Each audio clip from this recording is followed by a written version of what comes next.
So I'm feeling really excited more than anything else. However, I think I'm going to be also quite sad about leaving my cohort behind. We spent 3 years together and made some great friendships while we've been here as well. So probably the best thing about studying pharmacy at Griffith has been the sense of striving for academic excellence alongside that feeling of community you get from having a smaller cohort size. It's like the lecturers really do know who you are and you're not just another number. The future for me means that I can utilise and finally get a job in a field that I love, in health sciences, and hopefully go into the Doctor of Medicine program in order to help as many people as possible.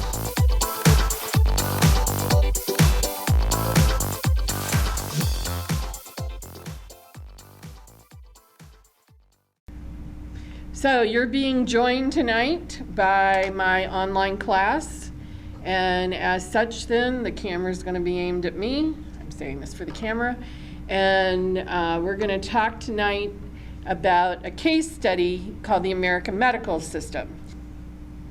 All right, so why do I want to give you a case study right now? Well, there are several reasons that I want to give you a case study. One is that this is a good way to go back over a lot of the concepts that we've learned in the class. So this is a good summary of everything that's going to be on your final. Okay, so this is a review in a way. Okay, we're going to be going back over concepts that we've talked about all semester long. The other reason that I want to do this is that one of the requirements for your projects that you're going to be presenting in a couple of weeks is to do a sociological analysis. So this is going to be giving you examples of sociological analyses. Now when you do your projects, you're not expected to analyze from all these points of view that I'm going to be analyzing from. You would only pick one. So I'm giving you multiple examples, right? So when you start looking at your project and trying to figure it out sociologically, you would only do one thing that I'm doing tonight instead of all 15 things, if that makes sense. And then finally, the reason you want to pay attention to this, I just made a pun and didn't mean to, is that it is going to be on the final. Some of the stuff that we're going over will be part of the test. So you want to pay attention to it because it will be on the test. So any questions about that? All right, so what are we actually analyzing? Well, what is American medicine? American medicine is essentially the system that we live under. It's a for-profit system. And we're going to look at it from the three perspectives, right? The three paradigms of sociology. So we're going to look at, well, how, if you're coming from a functionalist point of view, what kinds of things would you think about when you're looking at the medical system? If you're coming from a conflict perspective, what kind of things would you look at when looking at the medical system? If you're coming from a constructionist point of view. And then I'm going to talk a little bit about some issues that don't fit neatly into any of these paradigms, but still draw upon sociological concepts in order to understand it. Okay?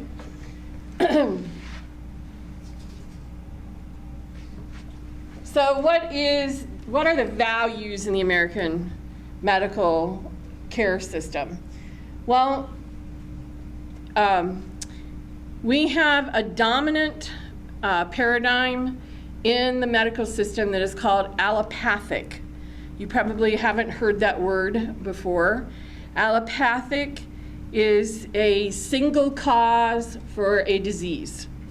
Okay? It's the belief that diseases stem from some sort of dysfunction in the body, and if you identify the cause of the disease and treat the cause, then the disease will go away. This is sometimes called the magic bullet approach to medicine, right? And so allopathic would be put up against alternatives like holistic. Holistic paradigms don't look for a single cause, but rather they take it from a systemic point of view, from a whole body point of view.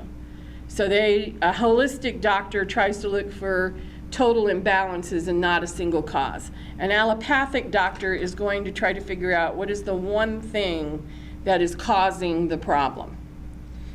We didn't get to an allopathic dominance because science dictated it.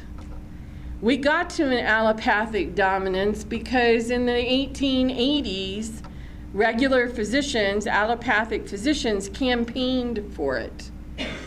We got to this dominance because the American Medical Association actively tried to get rid of other practitioners. The first group that they went after were midwives. Midwives at the time didn't lose kids in childbirth. Doctors did, because midwives did things like boil water. You know, they didn't know the germ theory per se, but they did things that they knew worked empirically, right? They had done these things for centuries, and they knew that if you sanitized the area, cleaned the area, it went better. And because they knew that, and because that's all that they did, they were better at delivering babies than the physicians were. Well, the best market to get into if you're trying to market medicine is the mommy market, right? Because moms are the ones who will bring the kids to you. Moms are the ones who will make the dads go, right? Moms are the ones who make the entire family become a consumer of healthcare. So this is why they went direct, head-to-head competition. And once they figured out that if you just did an autopsy, you need to wash your hands before you deliver a baby, then, which is part of the problem, is that they were doing things like, coming directly from dead people to babies without washing their hands or doing things like that. And lo and behold, they brought diseases with them. Okay, so they started figuring out maybe we should wash our hands, maybe we should have more hygiene, started making hospitals. Hospitals were a place, they're getting to be this way again, but hospitals were a place nobody wanted to go to because people died from other things by going to the hospital. So if you went to the hospital because you needed, a surgery of some sort, you might die in the hospital of pneumonia or a staph infection or some other kind of thing. So hospitals had a really bad reputation. Most medicine, I'm even old enough to have doctors' home visits. When I had the measles and the mumps when I was a kid, the doctor came to me and visited the house, right? Because I lived in a rural area, so there was no clinic to go to. The clinic was way far away. So the doctor would come by and stop by your house and check on you, right? So hospitals made this industrialized, centralized place where it was much more efficient. You could see a lot more patients.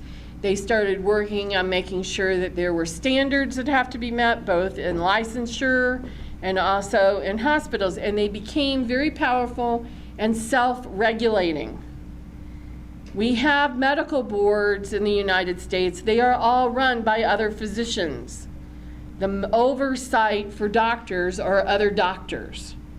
And doctors are notorious for not wanting to tell on each other, right? They're afraid that because every doctor makes mistakes, okay? I mean, you want to believe that they don't make mistakes, but every doctor makes mistakes.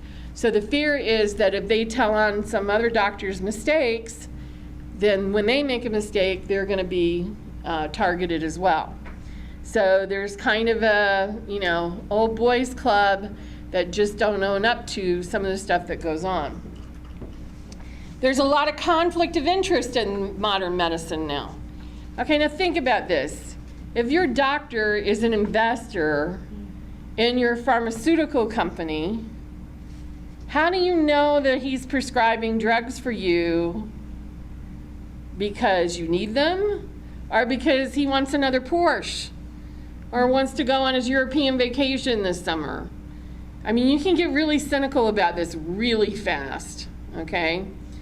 And so this is, there is every once in a while, about every 2 or 3 years, if you go back and look in the Journal of American Medical Association, JAMA, it's called, you'll see an article about the conflict of interest of doctors owning stock in hospitals, stock in HMOs, stock in pharmaceuticals, and any kind of medical stuff. And they'll give lip service to how this is not that good. Any other profession, this would be just a huge no-no, right? But it just falls on deaf ears. They know it's a problem, and yet, they also know that when most of what they're invested in gives a return of between 15 and 20% every year. It went down a little bit in the last 5 years. It's down to like 12, 13%.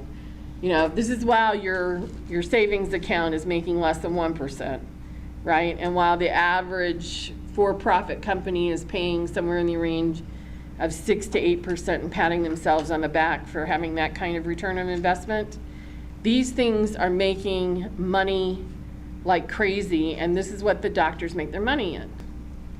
So there are a lot of conflict of interest that are involved in allopathic medicine because of this self-regulation and this dominance. We have what is called a multi-tiered system. It is changed a little bit with Obamacare, but not a whole lot. Okay, it's still pretty much a multi-tiered system, and it's pretty much is not quite universal. Okay, there are going to be a lot of people who will not get insurance and will pay the penalty under Obamacare because the penalty is way less than actually buying the insurance. And people are going to figure that out by next year, so you're going to see a little bit of a shift. And then also, we still have better insurance for the poorest among us and the oldest among us than we do for the rest of us. So there is, if you work and your employer provides insurance for you, that's one tier. If you don't work and you are able to buy insurance for yourself, that's another tier. If you're part of the Medicaid system or the Medicare system, that's another tier. And then you have a tier that do not have insurance at all, who have to pay out of pocket for everything or go into medical debt. Just to give you an idea of how much pharmaceutical companies really do make, this is between 2003 and 2012, the net profits, $711.4 billion, almost $1 trillion, $750 billion. That's profits, guys, not income, profit. And the reason that we have Obamacare and the reason that the Affordable Care Act was passed is in 2011, and this was higher even when in 2009 when the act was started being debated. There were 46.8 million uninsured Americans. Under Obamacare, the estimate is that it will probably be down to about 25 million that'll be uninsured. 17.9% in 2011 of our gross domestic product went to health care costs. We have a very inefficient system. It's inefficient because doctors' offices, hospitals have to, in order to get payment, work with a whole bunch of different providers, none of which is standardized. They all cover different things, they all have different forms, they all have different requirements. And so these organizations have to hire people who basically do nothing all day long but insurance claims. And these cannot be clerks. These people are RNs. One of the reasons we have a nursing shortage is that we need the expertise of nurses in order to bill for insurance. So the overhead is huge. In addition to that, a lot of this 17.9% goes to advertising and promotions, right? When I interviewed nurses for my dissertation, there were people who were coming into doctor's offices in nowhere, North Carolina, right, with buffet meals every day. I interviewed one nurse who said she never had to feed her family. She always took leftovers from the lunch of whichever rep was coming through, And that rep would provide, I'm not talking like they came in with, Subway sandwiches or something. They came in with big pots of, like today's theme is Asian food, so they would have a big buffet of Asian food. They'd have rice dishes and all of this stuff, and you would go in, and you couldn't eat it all. They had way more, so they would take it home and feed their kids with this food that would come in. And this doesn't even count the ways in which they would take doctors on information trips to the Bahamas, right? So you get a half-day seminar about how Viagra works, and then you get to go out and practice it with the locals, and then you get to go play golf, right? So, it was like you could hang out at the beach after that because you saw your 1-2 hour seminar. Okay, well, all of this kind of stuff is going away under Obamacare, because they have a new rule now, and that rule is that all of their advertising, all of their overhead, all of their profits can't make up more than 80% of their premiums. So that means that if they don't spend 80% of the premiums they collected on actually paying claims, they have to give it back. The first rebate was 2 summers ago. So that means that profit, which I told you is sometimes as much as a 15 to 20% margin all by itself, is going to go down. And then it also means that the overhead has got to go down because they have to give that money back. But I mean, think about how much money they were making, because in addition to all of this expensive promotional stuff that they were doing, together with the HMOs and the hospital and the AMA, they were putting over $1 million a day into lobbying efforts to shape and change the way this Affordable Care Act came out, okay? To either oppose it or to shape it where it's something that would work for them. The debate on health care lasted over 400 days. That's $400 million to lobby 530 some odd people. That's a lot per person. This is crazy. And I mean, they had the money to do that, and they still posted double-digit profits. And they still were going around taking people to the Bahamas and providing food every day. In other countries, they don't let them do that, which is why they keep doing it to us, because we're the only people who allow them to keep making money off of us.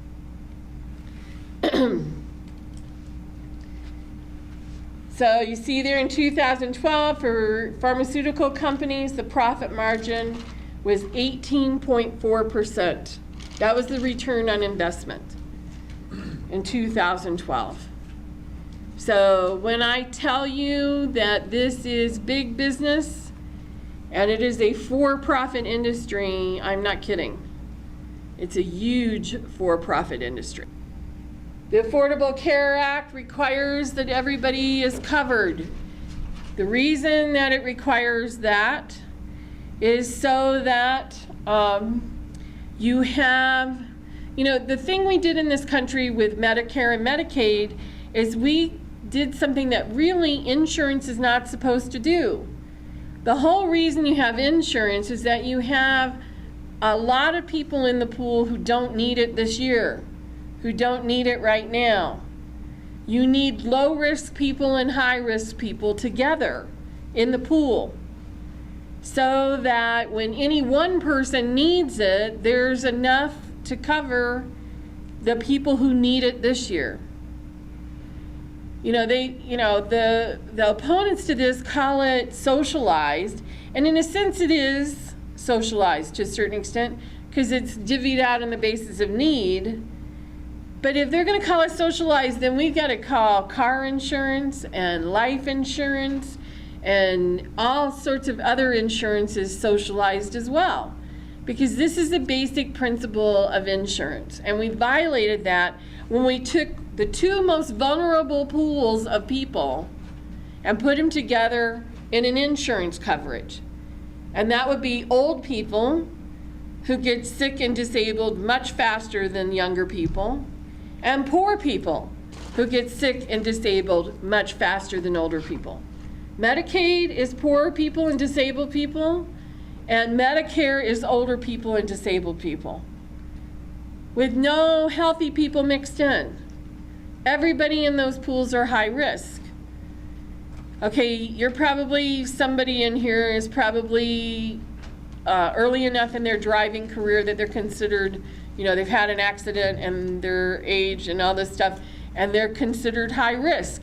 And you can only buy high risk insurance. High risk insurance is very expensive. It's very expensive because you're not allowed in the pool with all the other people anymore, right? So that's what we did. We took them out of the pool and put them in their own little segregated areas, and then we wondered why the cost went up so high.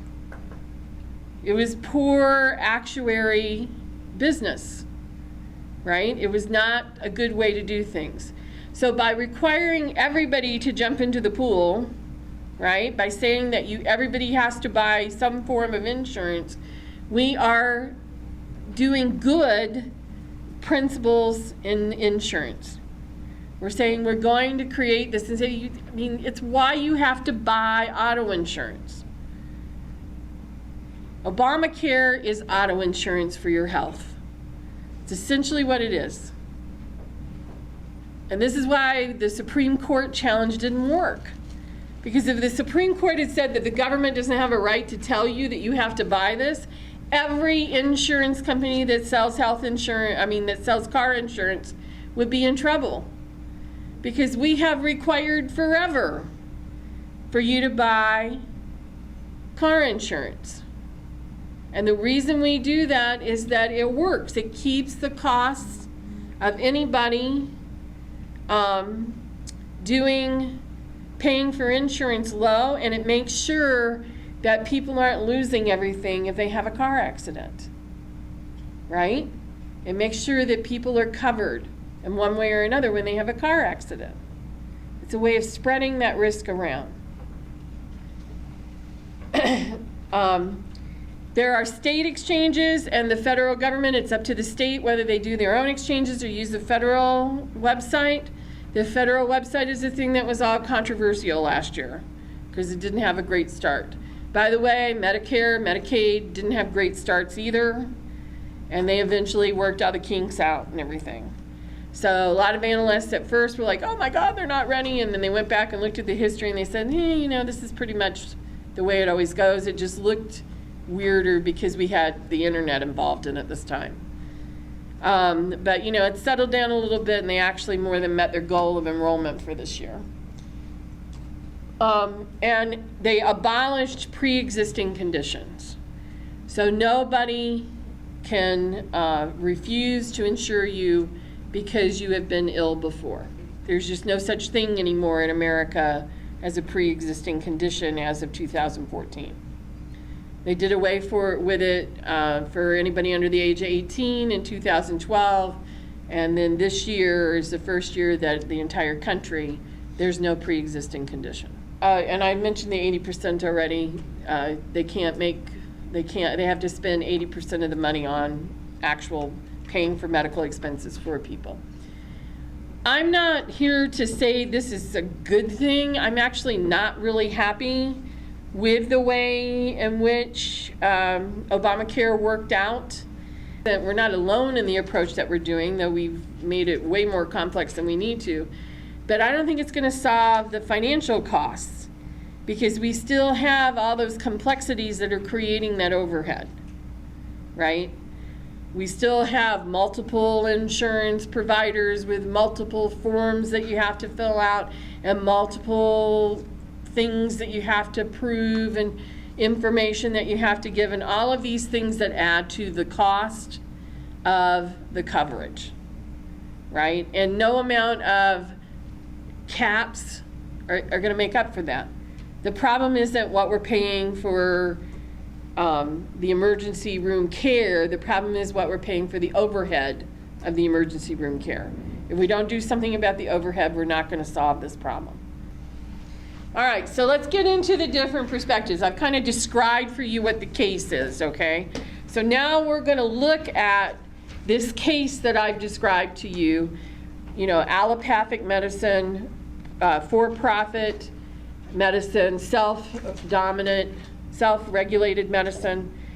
We're going to look at this from a functionalist perspective, and then we're going to look at it from a conflict perspective, and then we're going to look at it from a constructionist perspective.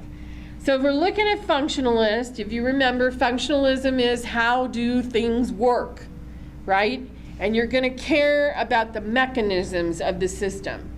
And so one of the things that comes up when we talk about any kind of functionalist is what roles do people play? Now, Talcott Parsons is not, a popular sociologist anymore. He had his heyday in the 40s and 50s, and by the 60s, people were kind of like, social systems was a little too ambitious and a little too ethnocentric, and he sort of fell out of favor.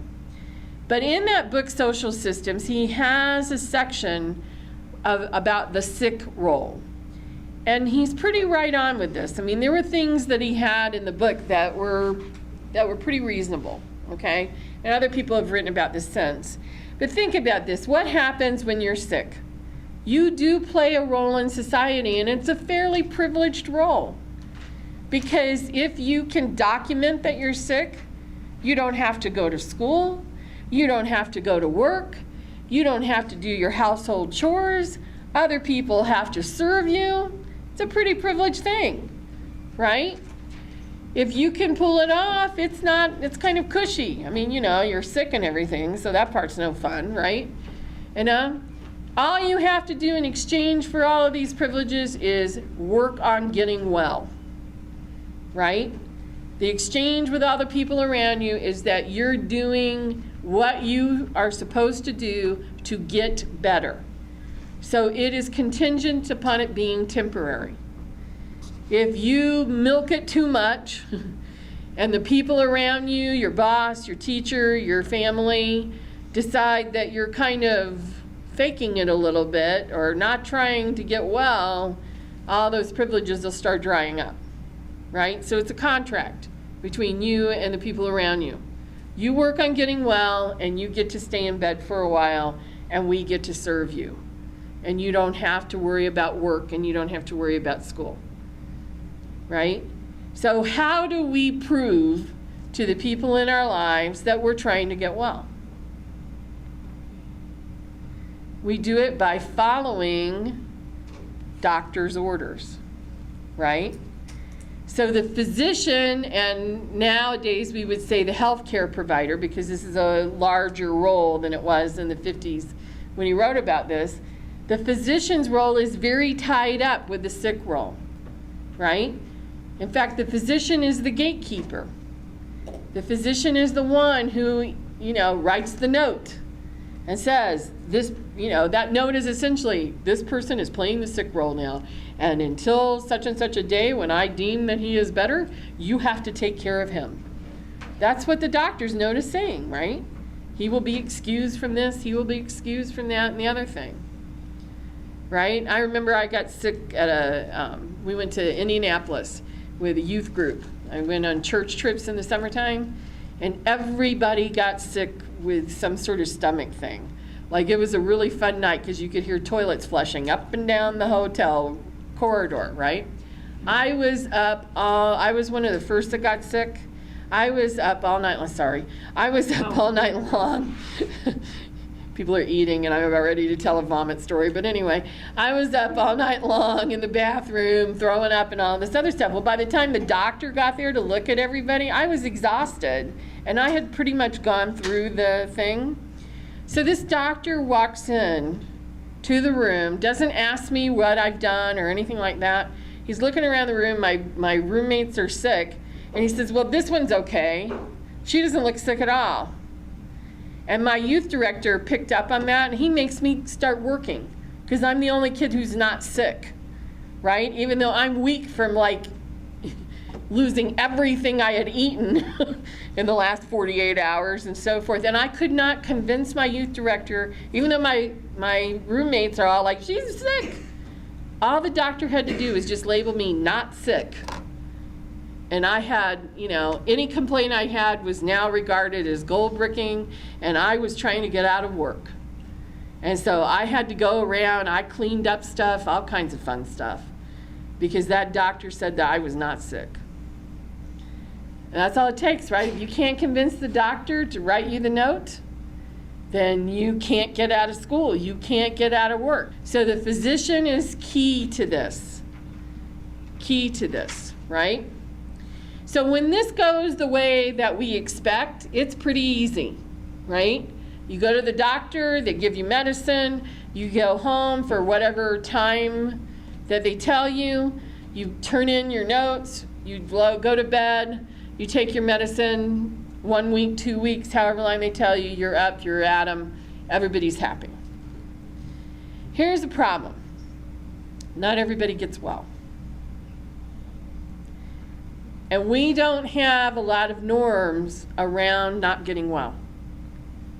So it's very stressful, especially on families and especially in work relationships, if somebody gets sick and they don't get better.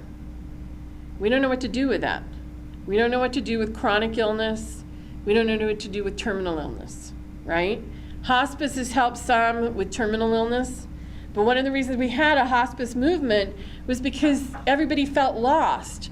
And why do they feel lost? Because there are no norms on what to do with this, right? We depend upon norms to help us figure out what to do on a daily basis. And when something doesn't go according to expectation, we feel lost. And this creates stress, and this creates difficulties in relationships. It creates, which then again creates more stress, right? You get fired from your job, you get, families who think you're faking it, you get, you don't look sick, all of that kind of stuff. All of that stems from these lack of norms, these lack of expectations that center around chronic illness and around terminal illness. Terminal illness, like I said, is a little bit better than it used to be because the hospice movement went out of its way to teach people what are the norms of how to treat somebody who's terminally ill, right? They train physicians and nurses and other healthcare providers in how to do this. They provide these healthcare providers at home or in hospice settings and help with this. Chronically ill people, not so much. Chronically ill people, especially people who don't have visible disabilities, who are suffering from pain, things like fibromyalgia and chronic fatigue, that kind of thing, have a harder time because they don't have scars, they don't have marks, they don't have, the things that say, hey, you're sick, right? And so they're forever fighting this, well, are you faking it or not? And that stems from this expectation that we have. We're going to see more problems with this as the baby boomers grow older. Every day in this country, 10,000 people turn 65 years of age, and that average is going to be true until 2030. We're in new territory. And that territory includes people who have chronic conditions. That territory includes people who are terminally ill, right? This is the latter part of your life. This is when things start falling apart, right? No matter, the baby boomers believe they're going to live forever and that they're going to be, healthy forever and all that other kind of stuff. But, we live in Vegas. I don't think the odds are in their favor on this. I think eventually they're gonna succumb. And the cost of that is going to have a huge impact on your generation, right? There's this thing called the old age burden ratio. It's the number of people who are of working age, or who are able-bodied people who can work between the ages of 25 and 65 in a ratio to the number of people who are over the age of 65. So in 2010, that ratio was for every 100 workers, there were 22 people over the age of 65. Now, this doesn't account for how many of those people over the age of 65 are still working, right? But it's still, you know, a ratio to look at. By 2030, that ratio will be 35. It will go from 100 people supporting 22 people to 100 people supporting 35 people. If we don't do something about healthcare costs, right? What we were just talking about with the overhead and all of that kind of stuff, it's going to be a tremendous burden on the people between the ages of 25 and 65 in 2030. Okay, add to that the average age of people of color versus the average age of white people. We have a generation gap that has a racial component to it, because white birth rates are lower than people of color birth rates. The average age among people of color is younger. So this is going to be young people of color expected to support old white folks. And that's got potential for problems as well. So if you're looking to the future, and not that far away, right? The next 20 or 30 years, we have some real tension that is going to happen. And this is going to happen on a societal level, and it's going to happen on a family level, right? You're not really sick, Grandma. Get out of bed. Right? We're not, you know, have a chance to be that tolerant. There's going to be a lot of tension if we don't own up to it and deal with it, okay? So let's move on to another analysis. If we are taking a look at American medicine from a functionalist perspective, we might ask the question, what is the manifest function of medicine and what is the latent function? All right? Who remembers manifest function and latent function? What's the manifest function? I told you this was a review and I was going to make you think. Oh, I don't think I mentioned the make you think part, did I? Okay, I'm going to make you think. Okay, manifest function is the stated purpose for something. The manifest function of going to college is get an education. The manifest function of medicine is what? Yeah, it's for the health and well-being of the citizenry, right? People say explicitly it's to promote health, promote well-being. Sometimes you'll also hear promote profitability, healthy workers who are productive, right? So productivity, I should say, not profitability, but productivity, right? So we will talk about why we need a good healthcare system, because we need healthy citizens to build this country, right? That's the manifest function. All right, a latent function is a hidden function that essentially supports it, and sometimes more so, right? Like if you're wondering why isn't something changing when you're addressing the problems with the manifest function, probably it's not changing because there's a latent function that is supporting it that is way more powerful than the manifest function. And medicine is a case in point. The latent function of medicine in the United States is to make a few people a lot of money. It is a for-profit system.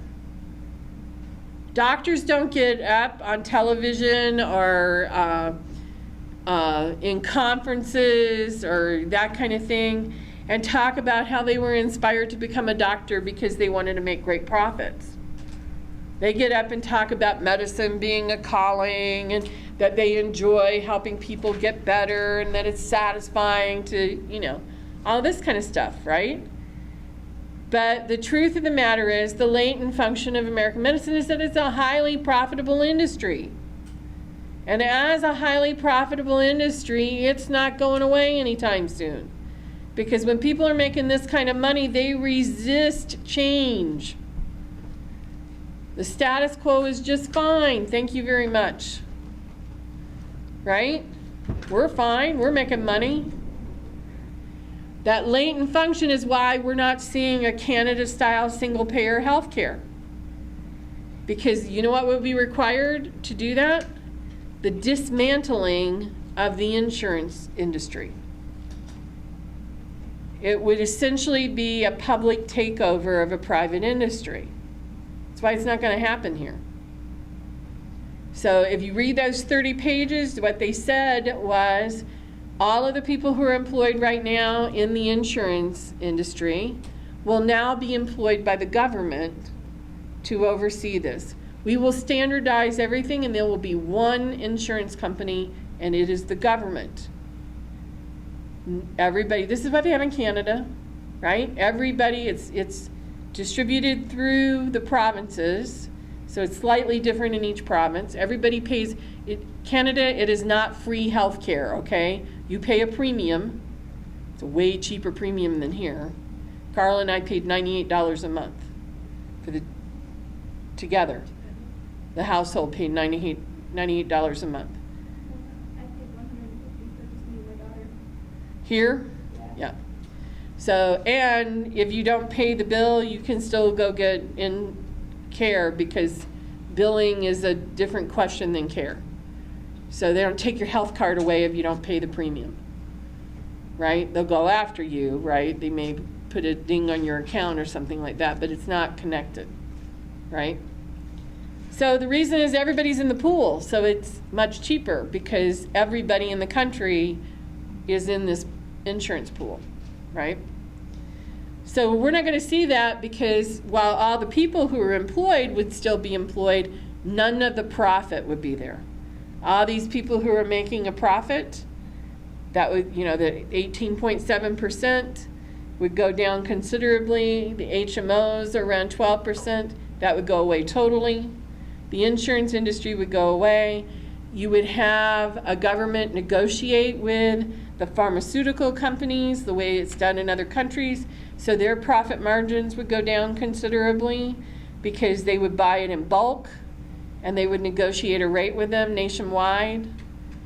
So you have two major industries that make a lot of money. The latent function is that they make a lot of money, and neither one of them wants to let go of that money. And considering that doctors are the major stockholders in these, they're not, you know, too anxious to make it go away either. So this is why it's not going away, because of the latent function. Does that make sense? All right. Next analysis, conflict theory. So we have this thing in the country that is, some people have labeled the pharmaceutical industrial complex. This should sound familiar to you. Military industrial complex. It's using the same idea. If you make a drug, somebody's going to use it.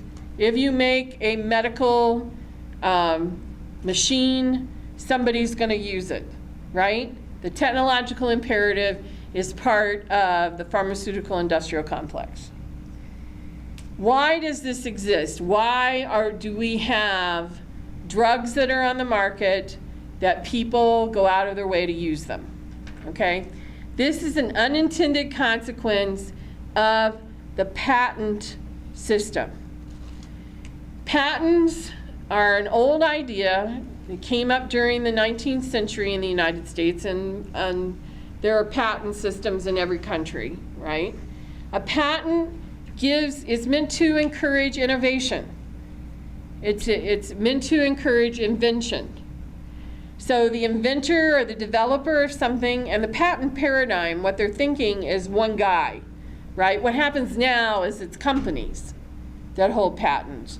But when the law came into being, they've got, you know, Thomas Edison in their head, right?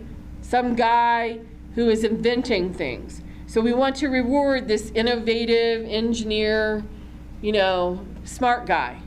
So how are we going to reward him? Well, we're going to give him a monopoly, right, on his invention. He holds the patent. Anybody else wants to produce his invention, they have to go through him, right? I'm using the male pronoun on purpose because for the most part this has been a men's world up until the latter part of the last of the 20th century, right? So you have these inventors who invent something, and life expectancy was only around 65 years of age, so the patents were like 20 years, right? Which is essentially saying, hey, you invent something in your 30s, you've got mostly a lifetime monopoly on this, right? We're not going to extend it to your descendants, but since you thought this up while you're alive, you have it. So that's where the 20 years comes from. Okay? So this is the problem in medicines. You want to make a patent pretty early, because if you create a formula and you don't patent it, and somebody, you know, it's not that hard. I mean, you're only working with a few organic chemicals here, right? So it's pretty possible that somebody else is going to come up with something similar if they're working with the same chemicals and thinking about the same stuff, right? So you can't risk, even if you don't know whether or not it's really going to help, you can't risk not patenting it until you know it's really going to work. So you got to patent it pretty early in the process, right? So as soon as you have an inkling that this might be something that is curative or a treatment or whatever, you run out, you get the patent. Now you got to do animal tests, and you got to do human trials, and then you got to do an FDA review and all of this stuff. So from the time that you get the patent to it's ready to go on the market is 10 to 13 years. So what have you got? You got a monopoly for another 7 years. All right? And the monopoly makes you a lot of money in pharmaceutical companies. And that monopoly for that 7 years is probably worth, you know, a few $1 billion, depending upon what the medicine is, right? Here's the thing. The patent office says that you only have to patent for one treatment, one thing. So if you can come up with a second use, you get a whole nother 20 years. And that second use doesn't take as long to get on the market because you've already proven that it's safe. You've already proven that your manufacturing is good. Now all you got to prove is that it treats this other thing. Right? If you can show that it treats this other thing, that's like a 2 or 3 year do it. And if you're smart, you'll start doing that before the end of that 7 years, so that when you are at the point where you patent for the next 20 years, you've already got all the data in place. You're going to get it on the market for that new thing. And now you got 20 more years of monopoly. Right? Big incentive to do this. So this is what you get. You get new diseases. You want to know why we have the super crazy PMS now? I forget what it's called, the something something syndrome. You guys know what I'm talking about, right? Early part of the 21st century. Now it's not just normal PMS. You can have the really bad PMS. Do you suffer from such and such? It's because Yaz' patent ran out. Right? Birth control.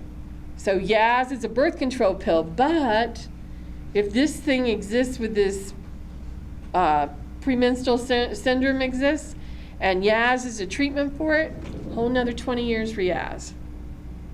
Right? In the 1970s, a whole bunch of people patent serotonin uptakes. Zoloft, Prozac, Welburton, you know the names, right?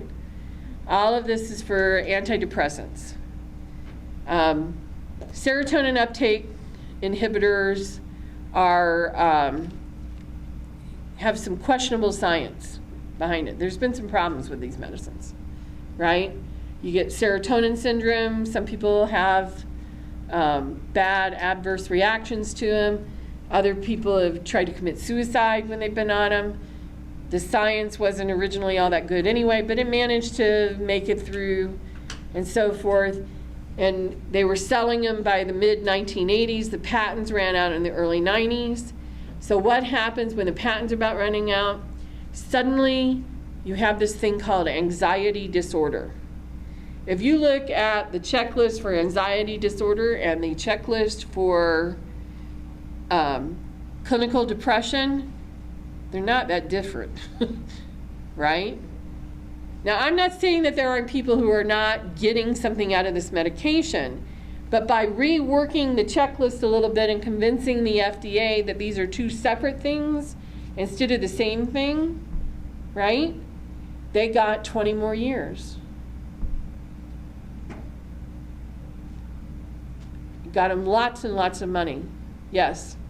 Does the doctor have anything to do with it? So you think that the pharmaceutical and the doctor are, Well, I mean, doctors who make profits off of it are happy. because they You gotta know- get diagnosed before they, Yeah, but a lot of times the doctor is relying upon these checklists that actually were created by scientists who work for pharmaceutical companies. So the doctor may or may not know the history of this, you see? So I'm not ready to just indict all doctors on this because, I mean, if you're running around with a lot of knowledge in your head about different diseases, you go back and look up references, and these people get these things into these reference books. So yeah, the doctors are a part of that system, but I don't think it's meant to be cynical on their part.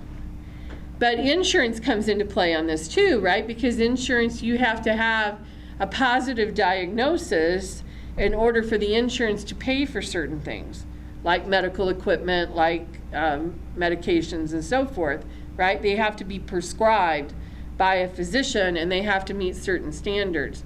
So it's all interconnected, right? It's all interconnected with lots of incentive to have a name for something. You know, people have physical and mental phenomena, right? And whether we call it ill or not is a question of human decision. It doesn't change the physiology that we call it one thing or another thing, right? It's still a physical phenomenon. We're just defining it a certain way. We're going to talk about social construction of disease in a minute. So this is essentially creating that construction, right? So sometimes this becomes more profit-driven than science-driven, where you have, you know, a push. I'm not sure if I assigned this or not. Did I assign the osteopenia radio thing for this week? I'm not sure if I did. Probably didn't. I don't know. But anyway, osteopenia, do you know what that is? It's this is a favorite thing going on nowadays, pre-diabetes, pre-high blood pressure. This is pre-osteoporosis. Okay, here's how this came into being. There is a pharmaceutical company that developed a machine that would test bone density of your wrist. So I don't know whether you probably are too young, most of you, to have had a bone density test. But when you go in to have a bone density test, you got to lay down, and there's this big machine, and it goes over your legs because they're looking at the biggest bones in your body to see whether or not they're essentially x-raying them to see how thick they are, right? So this is expensive. It requires the patient to do a lot of, it's painful sometimes, depending upon, you know, what the, because a lot of these people are older and chronically ill who end up having bone density done. So there was an emphasis to try to do a different bone with a more portable machine that could be done in the office and didn't require, you know, a doctor having to send you to a hospital to have it done or to a clinic to have it done. All these reasons, right, to want to have an easier to deal with machine. The only problem was that once they put the machine out there and everything, it wasn't very good at, like when they tested it against the leg machines, it wasn't catching the osteoporosis, right? It wasn't good at the diagnostic. So now they've made these machines, they've patented, they put all this research in it and everything, and they're freaking out. So they have this big meeting, right? The company that makes the machines, I think it was Merck, but I can't remember for sure, but the company that makes the machines have a big meeting in Italy. Now this is the marketing guys, not physicians, not scientists. These are the leadership of the company, the marketing people, all this stuff. What are we going to do with this machine? Well, you know, it does kind of tell, you know, if you're heading in the direction of osteoporosis. So what if we said that it is a screening tool for early detection? Now, nobody's going out and actually testing this. They said, yeah, it's early detection, but we don't want to call it pre-osteoporosis. What are we going to call it? They came up with the name in a hotel conference room in Italy. Osteopenia is a name that a bunch of marketers came up with, right? So they went out and sold these machines as early detection for osteopenia, and now women get diagnosed with osteopenia. There's starting to be more studies done about it now, and they're suggesting that, you know, women with osteopenia don't get osteoporosis any faster or any more often than the general population. That has very little relationship, right? But women are taking calcium like crazy because they're afraid that they're going to end up with osteoporosis, right? And so a pharmaceutical company came along and made like super calcium and got somebody like Sally Field to go on television and talk about how great, you know, this is. There's nobody went into a lab, nobody studied any population. They are now, but they did it after the fact. After they sold it, they have a whole bunch of people who are all, and it's not something that has symptoms, so other than the machine gave a positive test. So all of these women are taking this as preventative, right? For fear that they're going to get something. And it's not preventing anything. They're getting osteoporosis at the same rate that people in the population get it. So that's a very good example of what I mean when I say that we have diseases now that are profit-driven diseases that are defined not by science, but by the profit motive. But because they're out there, because they've been built, because of the industrial complex that is part of this, they get used. They get prescribed, right? And doctors sometimes get into a bad position because the marketing doesn't go to the doctors. The marketing goes to the patients. So patients show up in the office and demand these tests, demand these medications, because they're getting prompted to do it through advertising. So it doesn't even require the doctor to be cooperative. The doctor sometimes is between a rock and a hard place because on the one hand they got the rep giving them all kinds of incentives, and then they've got the patient saying, I saw it on TV, I want you to test me for this, right?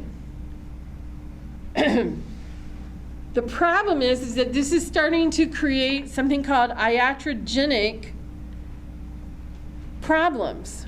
Iatrogenic means a medical mistake. It's a medical condition that didn't come from a disease, that didn't come from an accident. It came from a problem with the doctor. It came from a problem with the hospital. It came from a problem with the wrong kind of medications or medications taken in the wrong way, right? We have two very famous cases in the last few years of iatrogenic deaths.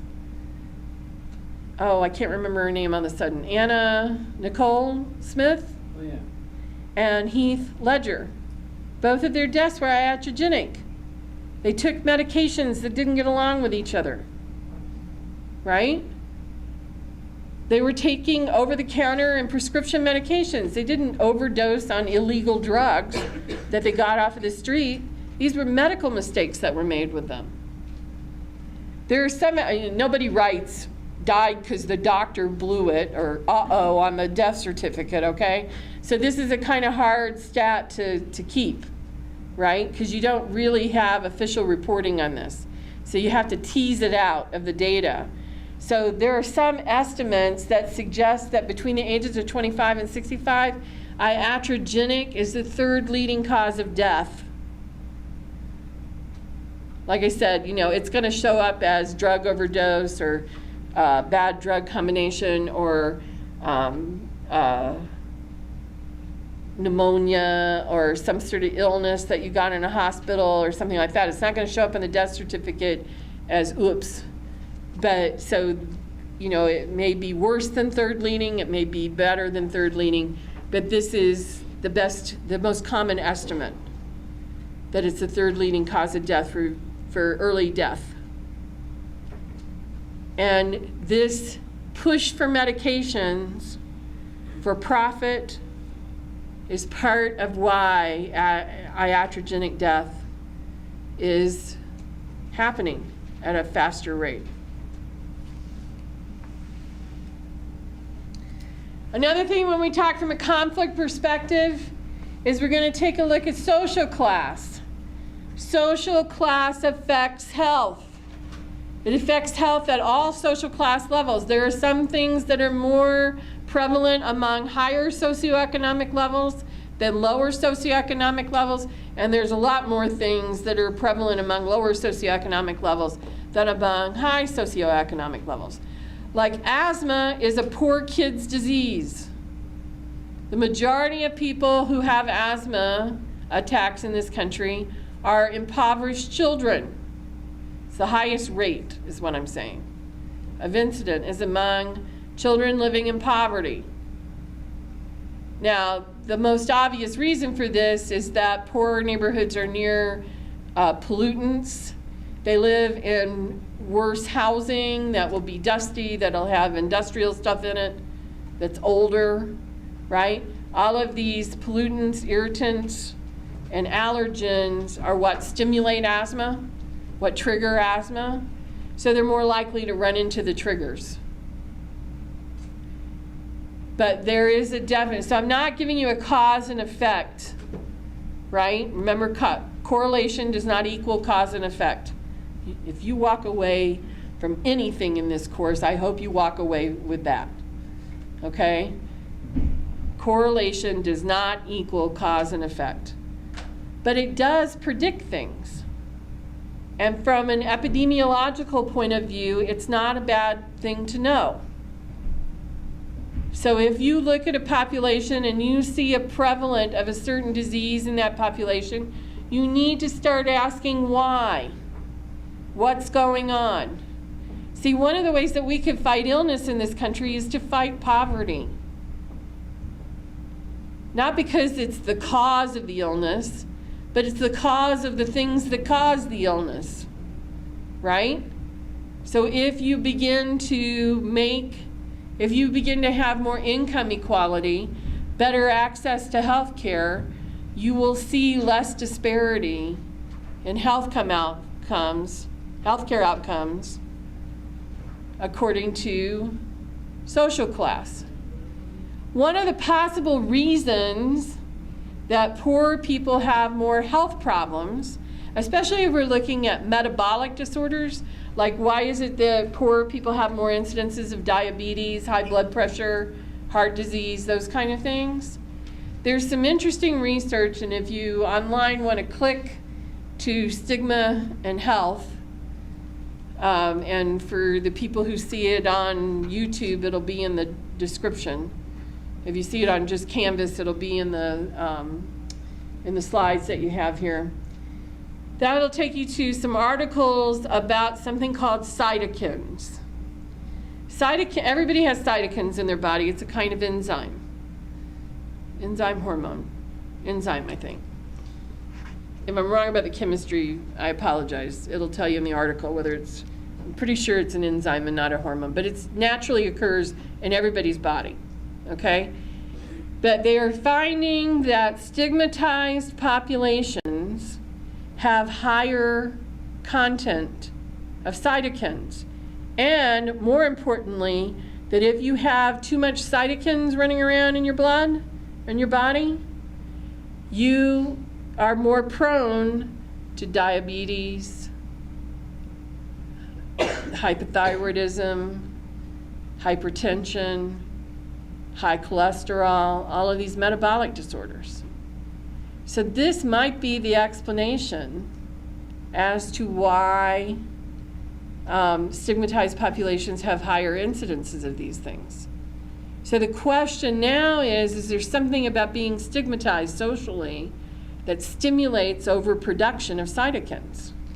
The stress of dealing with a stigmatized status. Fascinating stuff. This is very early. I mean, there's probably only, last time I looked, which was a little over a year ago, there was only about 10 studies right now. So I'm not telling you this is, you know, a done deal science-wise. But it's an interesting area to look at, because we've known for a long time that stigma and health are related.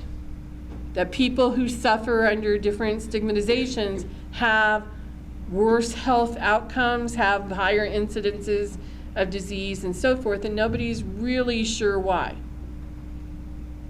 Right? So this is beginning to get at that.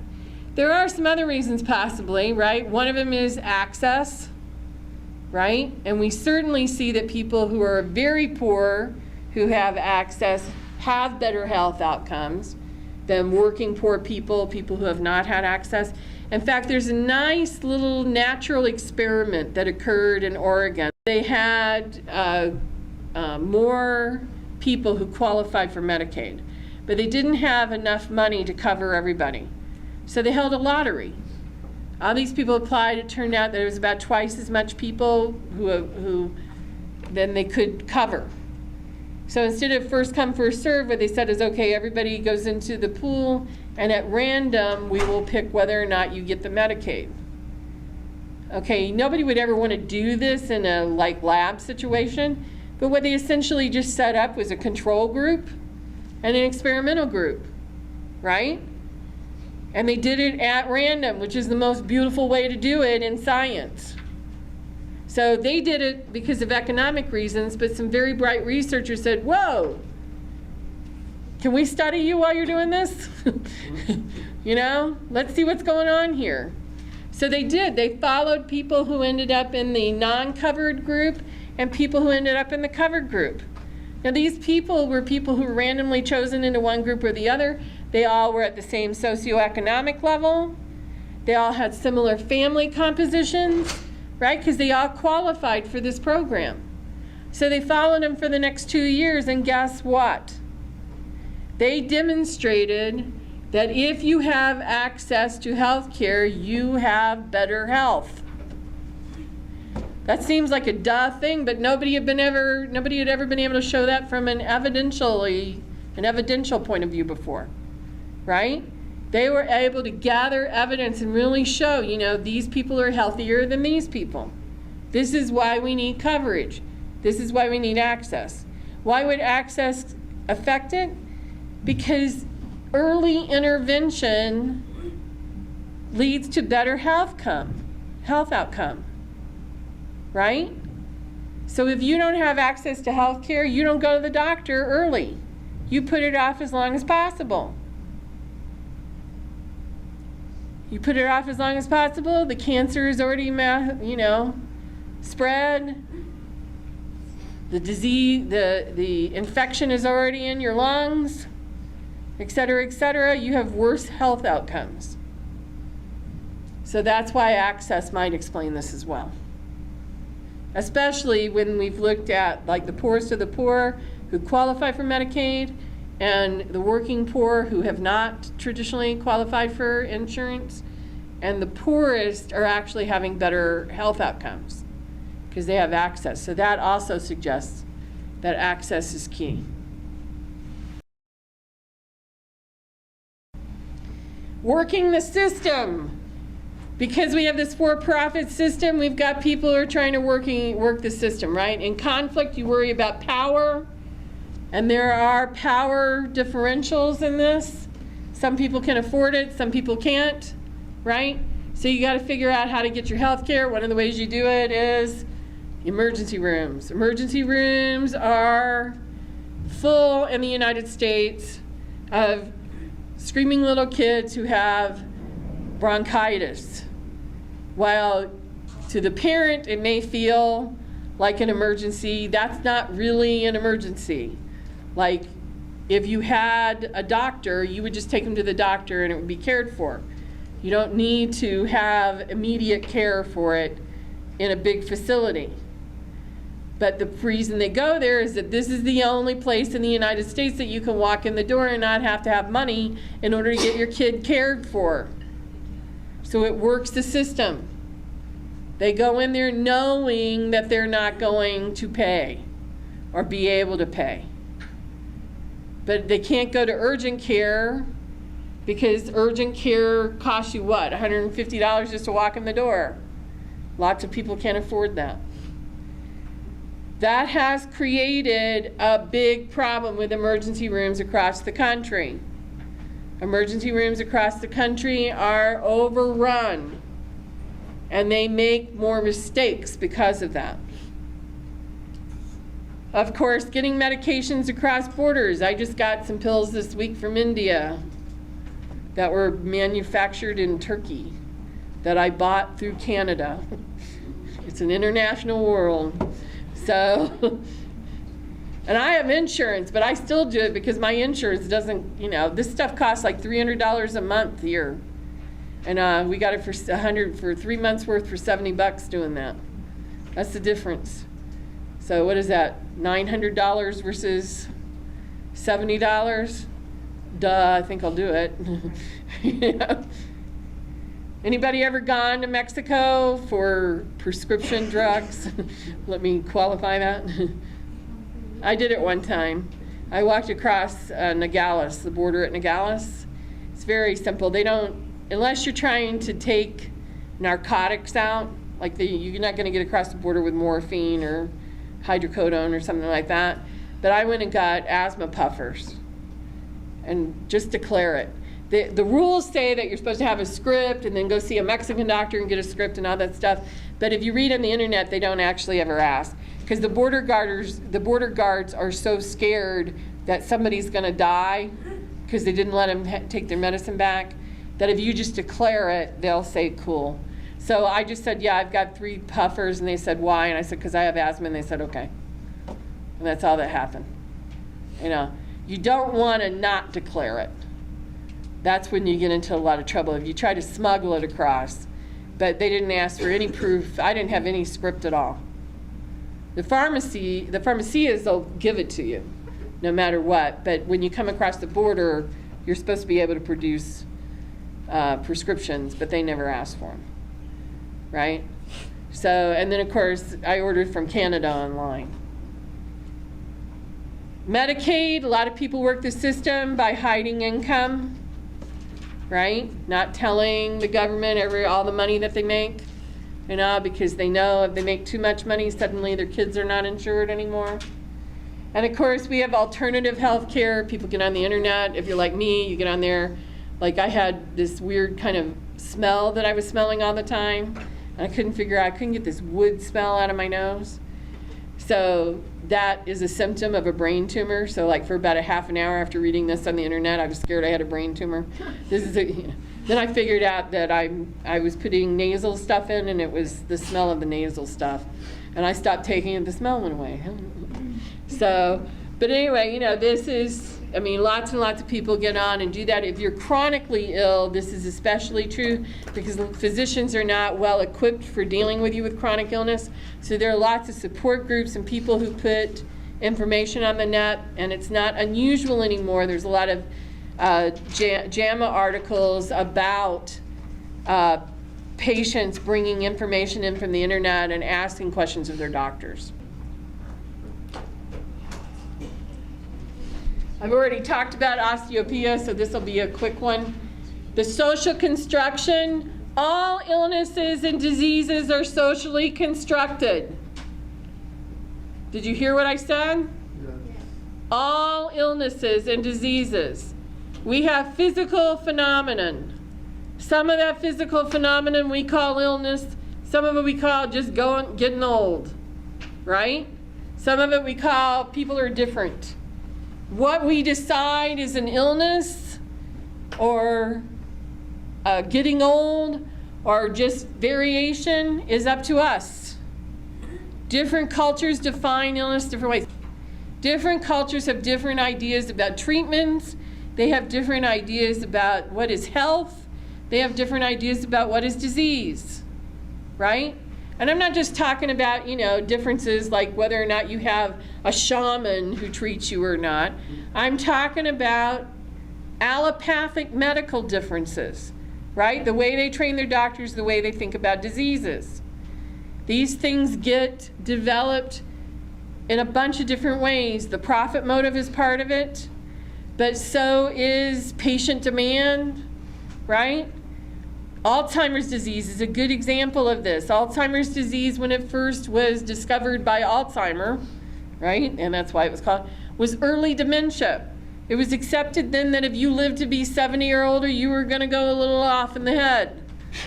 But if you were 50 and you started going a little off in the head and suffered from dementia, then you had Alzheimer's. And you started, they started looking at why is it that people had it early. In the 1970s and 80s, without any research at all, the baby boomers who were then taking care of their elderly parents started saying, well, why is it acceptable to get this way? So they started lobbying for Alzheimer's to be a broader category. And they succeeded. These patient groups and patient advocate groups did this. Nobody went into the lab, right? So now the diagnosis of Alzheimer's is unexplained dementia, right? You get dementia from a bunch of different things. My father died of liver disease, and he had dementia for the last 3 or 4 weeks of his life. Because as the liver begins to deteriorate, you don't get enough nutrients to your brain. So there are lots of things, brain tumors, low blood sugar will make you have dementia for a little bit, right? Certain medications. So there are all sorts of reasons why you might have symptoms of dementia. If they eliminate all the things that could explain it, they call it Alzheimer's. And it's chronic, they call it Alzheimer's. That's the diagnosis. That's a socially constructed diagnosis. And the truest idea of social, because that was patient advocate groups calling for that. And then we talked about the osteopenia, right? The hang out in Italy in a room and come up with a diagnosis. All right, then I also want to mention real quick is that a constructionist view of this question of the single payer plan would not look at it as a conflict debate or a functionalist debate, right? The way we looked at it earlier, but it would start looking at the question of social problems construction, right? This was an unsuccessful social problems claim that we needed single payer coverage. It got introduced from 2000 to 2009 every year. That 30 pages that they started out with was introduced in Congress every year from 2000 to 2009. It was a very simple thing, but it wasn't successful. It wasn't successful because they couldn't get past the if debate. Remember, social problems claims require you to demonstrate 2 things initially. That it's a problem, okay, and that it is a public issue. The debate in the United States has been whether or not it's a private problem, a personal problem, or a public issue.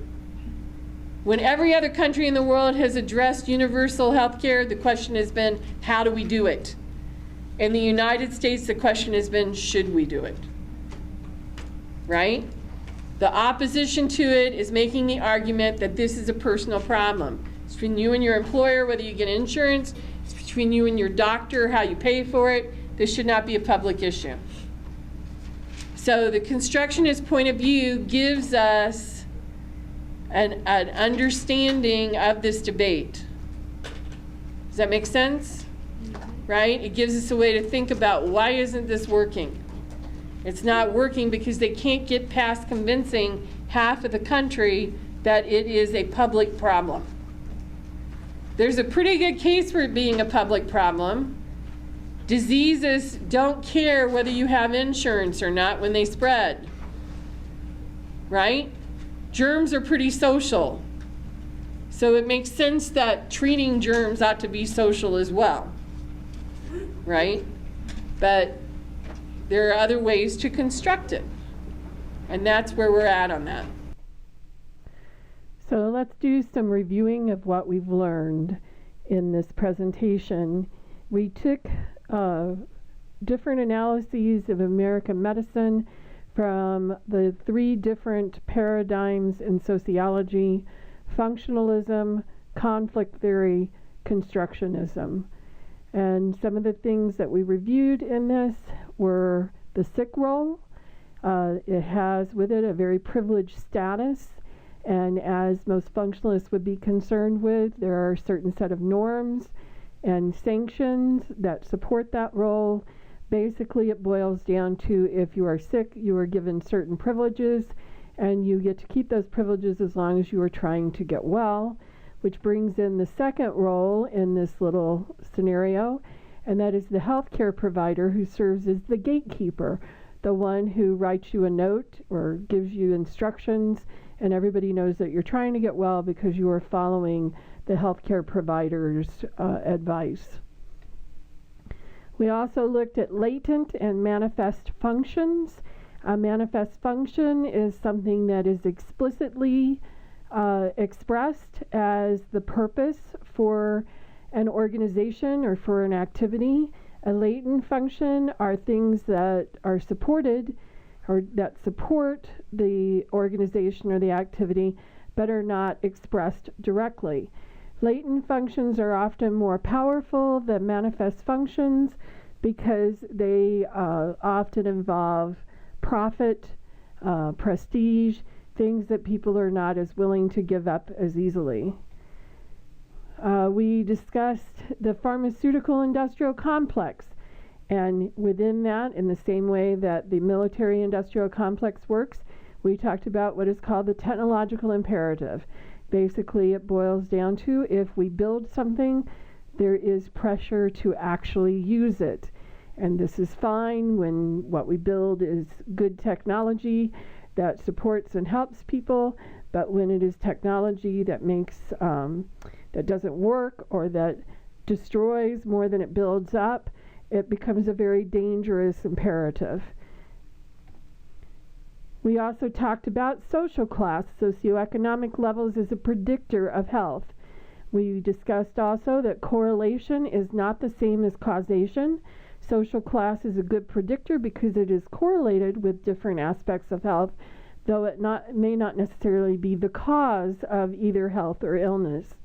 But it is true that socioeconomic position in society is highly correlated with different health outcomes, with different disease incidences, and so forth. And so it becomes an important aspect, especially in epidemiology, for understanding why certain diseases exist and why they spread and how to address public health issues. Closely related to that is the idea of stigmatization, which is also a predictor of health. Populations that are stigmatized, if you recall, stigmatization is a group of people that are marked socially as being less than or different from the so-called normal population. And groups that are stigmatized oftentimes have more health issues, and there is a strong correlation between stigmatization and health. Again, not a correlation is not causation. We talked about the power of the powerless. When we look at questions of how power works, we know that power is cooperative, that powerful people have their power because other people do what they are asked to do and cooperate with that power, often under coercive situations in which their choices are very limited. But as a powerless group, oftentimes people figure out ways to get what they want anyway, usually by doing something called working the system. And working the system can involve sort of sins of omission, where you don't let those who are in power know certain pieces of information. It can also involve going outside the system and trying to find other methods to get what you want. And certainly we saw that this applied in questions of inequality and health access. We talked about how all diseases and illnesses and even health are socially constructed. This doesn't mean that the physical phenomenon is not real. It's how we interpret the physical phenomenon is a matter of our culture. It's a matter of the time and place that we are doing this. It changes over time within a particular culture, and there can be variances among cultures in how illness is defined, what is a disease, what is not a disease, what is considered healthy, what is not considered healthy, and so forth. And then finally, also from a constructionist point of view, we talked about social problems claims making, specifically that one of the first requirements in social problems claims making is to demonstrate that something is not just a personal problem, but is actually a public issue. It's not enough to demonstrate that there is a problem, but we must also demonstrate that it is social.